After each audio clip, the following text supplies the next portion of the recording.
সমস্ত মুসলমানকে বলি আজ জুম্মার দিন, ঈদের দিন।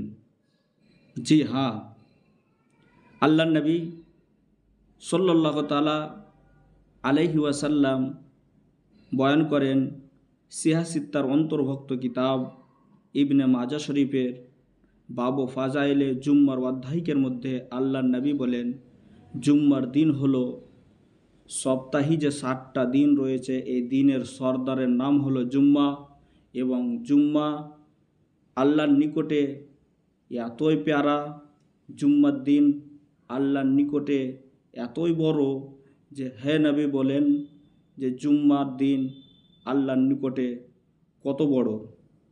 আল্লাহর নবী বলেন জুম্মার দিন বছরে যে দুটো ঈদ রয়েছে, ঈদুল ফিতর এবং ঈদুল আজহা, এর চাইতে বড় ঈদ হলো জুম্মার দিন।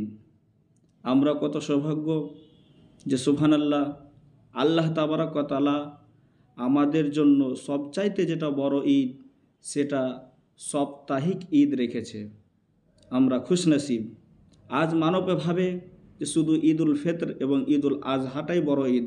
না, ঈদুল ফিতর এবং ঈদুল আজহা চাইতে বড় ঈদ হলো সাপ্তাহিক ঈদ জুম্মার দিন। আজ জুম্মার দিন সাপ্তাহিক ঈদ।